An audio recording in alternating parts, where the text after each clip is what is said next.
Voici un exemple où on manipule un tableau à 2 dimensions. Je déclare ici un tableau avec 3 lignes et 2 colonnes et je l'initialise. Entre 2 accolades, je donne la première ligne 1, 2, la deuxième 4, 5 et la troisième 5, 7. On va parler d'un type spécial de tableau qui sont les chaînes de caractères. Un tableau qui contient des caractères est une chaîne de caractères. C'est un tableau spécial parce qu'il contient des caractères et parce qu'il se termine avec un caractère spécial qui est le caractère nul. On peut l'écrire comme ça, N-U-2-L en majuscule, ou bien avec un anti-slash 0, qui veut dire fin de chaîne de caractères. Puisqu'elle contient ce caractère supplémentaire, la taille d'un tableau chaîne de caractères est toujours égale au nombre de caractères plus 1, qui est le caractère de fin de chaîne. Voici des exemples où on déclare une chaîne de caractères. On a 2 façons de faire. Soit en énumérant les caractères un par un. Là, on fait la même chose que lors de la déclaration d'un tableau conventionnel. L'autre façon, qui est plus pratique, c'est de mettre la chaîne de caractères directement entre 2 guillemets. Vous remarquerez ici, on a un seul tiret par caractère et là on a 2 tirets pour les chaînes de caractères. Voilà ce qu'on pouvait dire sur les tableaux. On va parler maintenant des pointeurs qui sont une notion fondamentale aussi bien en C qu'en C++. Un pointeur est tout simplement une variable qui va contenir l'adresse d'une autre variable. On a vu qu'on pouvait accéder à une variable de 2 façons. Soit en donnant le nom de la variable, son identificateur, soit en donnant l'adresse ou l'endroit en mémoire où est stockée cette variable. Chaque variable possède une adresse unique. On ne peut pas avoir une adresse différente pour la même variable. C'est ce qui nous permet justement d'utiliser cette adresse comme façon unique d'accéder et de modifier une variable. Pour déclarer un pointeur, on va précéder l'identificateur de notre pointeur par le signe astérisque ou étoile si vous voulez. Ici, je déclare un pointeur vers un entier. En d'autres termes, P va contenir l'adresse d'une variable qui est un entier. Je déclare un pointeur X vers un flottant. X va contenir l'adresse d'un flottant et C va contenir l'adresse d'un caractère. On pourra dire dans un premier temps, pourquoi déclarer le type vu que le pointeur va contenir une adresse. Et une adresse se stocke toujours sur le même nombre d'octets, que ce soit un entier, un flottant ou une variable. On va voir par la suite que ceci est dû au fait qu'on peut faire de l'arithmétique sur les pointeurs. On peut les incrémenter, les décrémenter, ainsi de suite. Et à ce moment-là, il est important de connaître le type vers lequel on pointe. Ceci va nous permettre d'utiliser les pointeurs comme des tableaux. Comme je viens de le dire, on peut accéder à une variable soit en donnant son nom ou en donnant son adresse qui est contenue dans un pointeur. L'opérateur étoile permet d'accéder au contenu pointé. Si j'utilise le pointeur, j'accède à l'adresse, mais si je mets une étoile devant, je peux modifier le contenu. L'opérateur et nous permet de donner l'adresse d'une variable. Ici, si je mets EP, je vais avoir l'adresse de la variable P. Ici, si je mets EA, je vais avoir l'adresse de la variable A. Voici la variable A qui contient 76 et son adresse est 0x30. 0x pour dire que 30 est codé en hexadécimal. L'hexadécimal est le système de numération qui va de 0 à F. A étant 10, B étant 11 en décimale et F étant 15 en décimale. Ici également, la variable P a pour adresse 0x20. Donc ici, l'adresse de A est égale à 0x30. Elle est stockée dans le pointeur P. Donc le pointeur P qui est là va pointer vers la variable A. Pardon, le pointeur P qui est là, qui a pour adresse 0x20, va pointer vers la variable A. Donc c'est ce pointeur qui pointe vers A. Et l'adresse de la variable A est stockée dans le pointeur P. Ici c'est la valeur de A. Et ici c'est l'adresse de notre pointeur. Donc je peux modifier la variable a soit en utilisant l'identificateur a, soit en utilisant le pointeur p que je vais précéder de l'opérateur de déréférencement étoile. Voici le programme qui correspond à ce que je viens de montrer. Donc je déclare deux variables, un entier a et un pointeur vers un entier p. Je mets la valeur 76 dans a. Voici la variable a. Je mets la valeur 76 dans a. Et puis j'initialise p avec l'adresse de a. Ça me permettra de faire pointer p vers a. Donc je prends l'adresse de a qui est égale à 0x30 et je la mets dans p. P, elle est là. Donc p va pointer vers la variable a. Maintenant, comment accéder et modifier la variable a ou la variable p? Avec a, je peux accéder au contenu de a et modifier a. Avec adresse de a, j'obtiens l'adresse de a, qui est ici égale à 0x30. La valeur de a est égale à 76. P, c'est le contenu du pointeur. Le contenu de P est égal à 0x30 qui est l'adresse de A. Étoile P, ça sera le contenu pointé par P. En d'autres termes, P va pointer vers A et étoile P va être égal à A, 76. Adresse de P, ça va être l'adresse de notre pointeur qui est égale à 0x20. Donc il faut bien distinguer entre ces concepts. On va maintenant parler d'arithmétique des pointeurs. On va voir que si je rajoute 1 à un pointeur, il ne va pas forcément s'incrémenter de 1, mais du nombre d'octets que la variable pointée contient. Je déclare un entier A, je déclare un pointeur P que je fais pointer vers A, j'affiche l'adresse de A, j'affiche l'adresse de P, et puis j'affiche l'adresse de P plus 1. Donc j'incrémente P plus 1 et je l'affiche. Qu'est-ce que je vais avoir? Je vais avoir l'adresse de A. Je vais avoir l'adresse de B. Alors ici, pardon, il y a une erreur. Donc ici, en fait, c'est l'adresse de A. Ici, c'est le contenu de P. Donc ici, j'ai affiché P. Donc là, ne pas lire adresse de P, lire tout court P, puisque P contient l'adresse de A. Donc je confirme bien que P contient l'adresse de A. Maintenant, je vais incrémenter P plus 1. Et vous voyez, de 74, je suis passé à 78. Parce que la variable A est stockée sur 4 octets. Ce qu'on peut conclure de cet exemple, c'est qu'en incrémentant un pointeur, on lui rajoute autant d'octets que la variable pointée contient. Donc un entier est stocké sur 4 octets. Si je l'incrémente, je vais rajouter 4. Un char, si j'avais un char, si j'avais mis P plus 1, j'aurais obtenu 75, puisque un char est stocké sur un octet. Si c'était un flottant, j'aurais rajouté 8 ou 16, ainsi de suite. On va parler maintenant du nom d'un tableau qui est une constante, un pointeur constant. Et ce pointeur constant va contenir l'adresse de notre tableau. L'adresse du tableau, c'est l'adresse du premier élément, de la première case du tableau.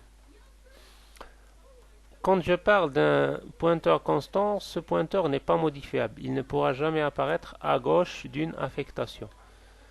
Dans cet exemple, je déclare mon tableau A avec 10 éléments. Je déclare mon pointeur P. Et puis j'écris P égale à A. J'initialise mon pointeur avec le premier élément, l'adresse du premier élément de A. À ce moment-là, on pourra utiliser P et A de la même façon. P égale à A veut dire que le pointeur P pointe sur le premier élément de notre tableau. On pourra alors utiliser P comme un tableau dynamique. Quand P pointe sur une composante quelconque, à ce moment-là, P plus 1 va pointer sur la composante suivante. Donc si P pointe par exemple sur le premier élément, P plus 1 va pointer sur le deuxième élément du tableau. P plus I va pointer sur la ième composante après celle sur laquelle P pointe. Même chose, P moins I, on va revenir de I composante en arrière. Comme on l'a vu, l'étoile est l'opérateur de déréférencement. Si je mets une étoile, j'accède au contenu pointé. Si P pointe vers A0, étoile de P va être le contenu pointé, c'est-à-dire A0. La même chose avec l'opérateur de déréférencement. Si je rajoute 1, j'accède au deuxième élément. Si je rajoute 2, j'accède au troisième. Et si je rajoute I, j'accède au I plus IM élément. En d'autres termes, vous pouvez utiliser soit cette notation, soit celle-ci pour accéder aux éléments du tableau A. Vous pouvez aussi utiliser le P à la place du A, puisque les pointeurs sont aussi des tableaux dynamiques. Voici un slide qui résume la relation entre un tableau et un pointeur. On peut déclarer un tableau de deux façons, soit avec la façon classique qu'on a vue pendant la première partie, et ça s'appelle un tableau statique puisque sa dimension ne peut pas être modifiée, soit en déclarant un pointeur vers le même type, et là on parle d'un pointeur seul ou d'un tableau dynamique. Ici j'ai déclaré un tableau de 10 éléments, j'ai déclaré un pointeur, j'ai initialisé mon pointeur avec le premier élément de ce tableau. Là j'écris étoile P égale à 1, ce qui est équivalent à modifier le premier élément de mon tableau. J'écris étoile P plus 1 égale à 2, ce qui est équivalent à modifier le deuxième élément de mon tableau. Ces écritures sont équivalentes. On aurait pu, comme je l'ai dit, aussi utiliser le P à la place de table et écrire P de 0 égale à 1 ou P de 1 égale à 2. On va voir comment ça se passe pour les chaînes de caractères. Ce sont des tableaux spéciaux, comme on l'a dit, qui se terminent avec le caractère nul. Il est possible donc à ces caractères de définir une chaîne de caractères constante grâce à un pointeur vers un char. Comme on le voit ici, char étoile P, P va être une chaîne de caractères qui va contenir le mot bonjour.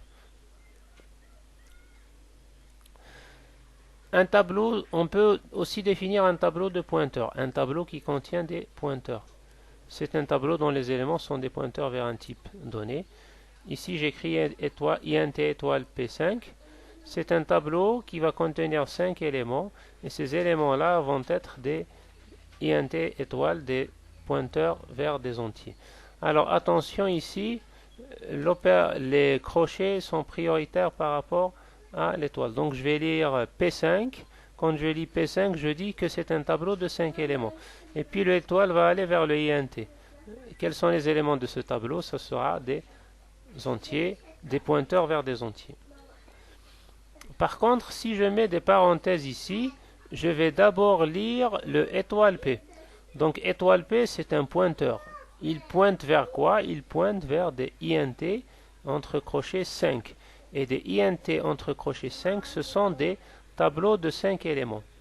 Donc avec cette écriture, je déclare un pointeur vers un tableau d'entiers de 5 éléments. Et avec cette écriture, je déclare un tableau de 5 éléments.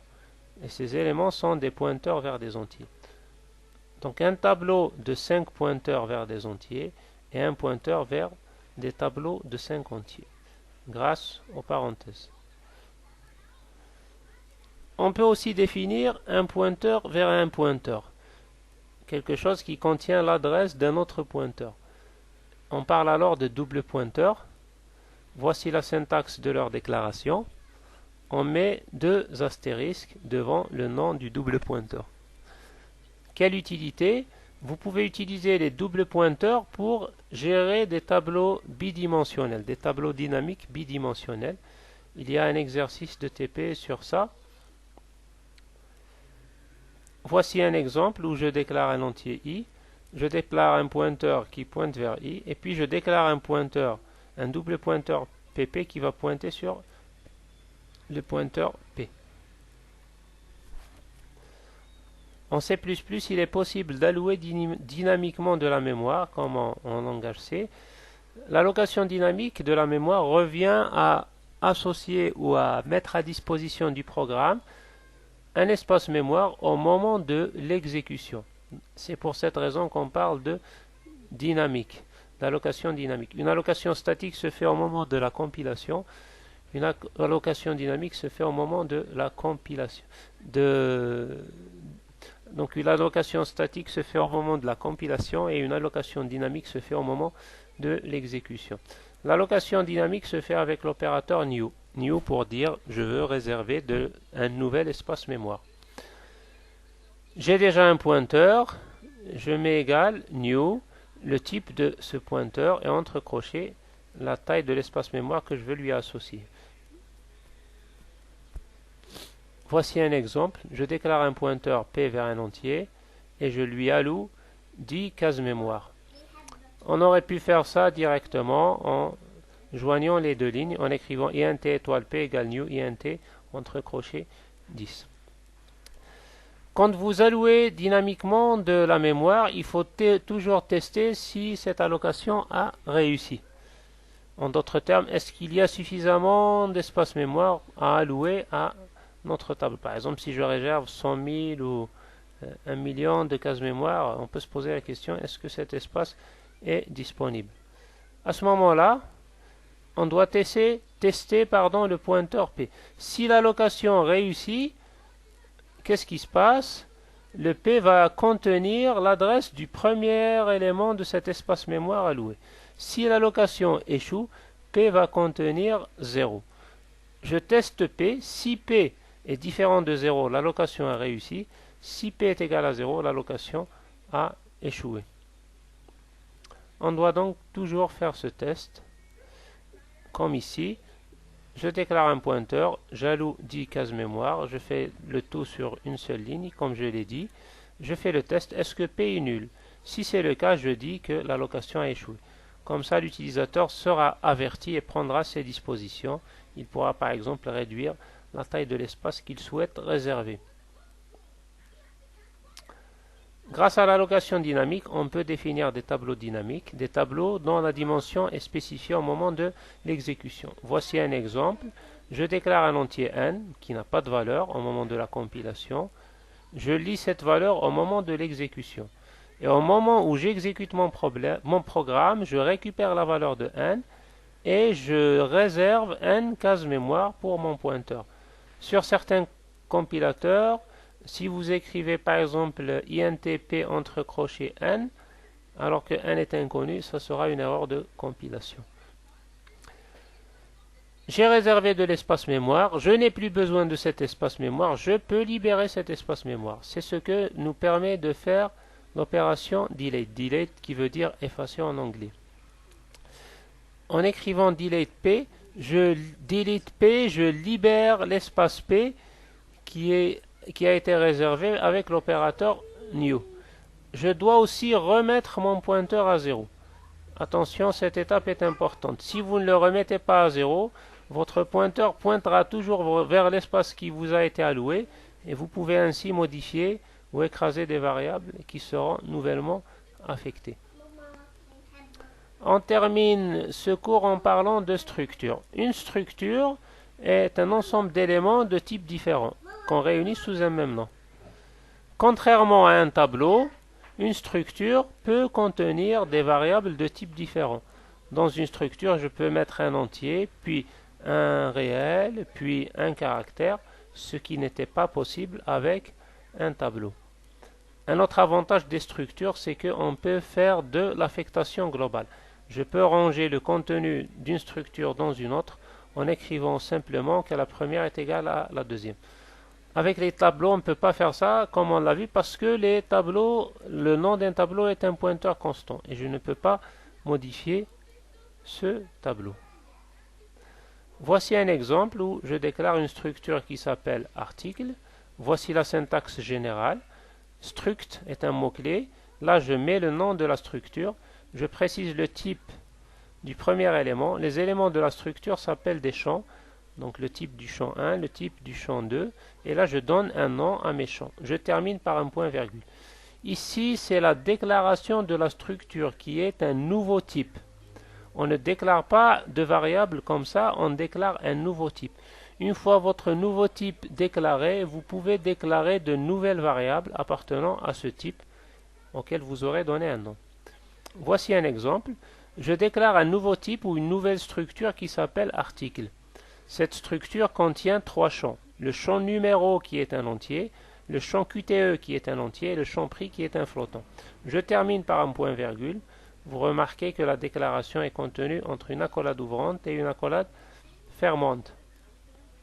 Là, j'ai défini un nouveau type ou une nouvelle structure qui s'appelle article. Je peux maintenant déclarer des variables de ma structure article.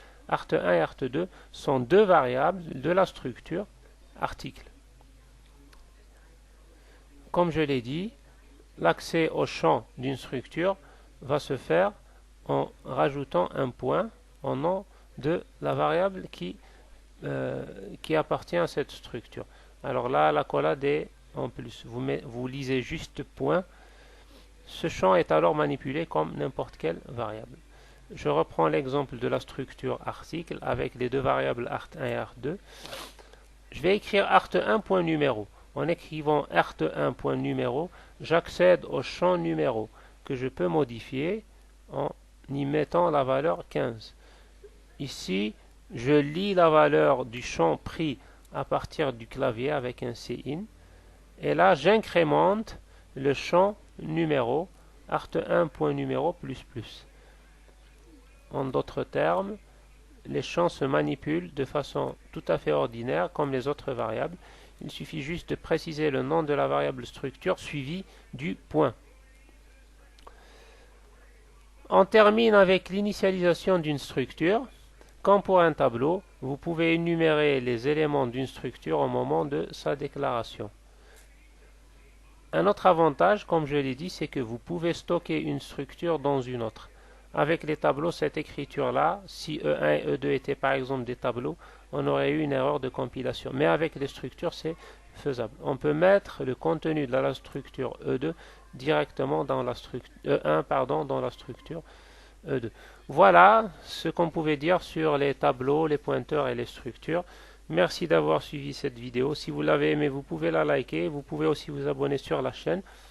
À très bientôt pour de prochaines vidéos sur la programmation C++.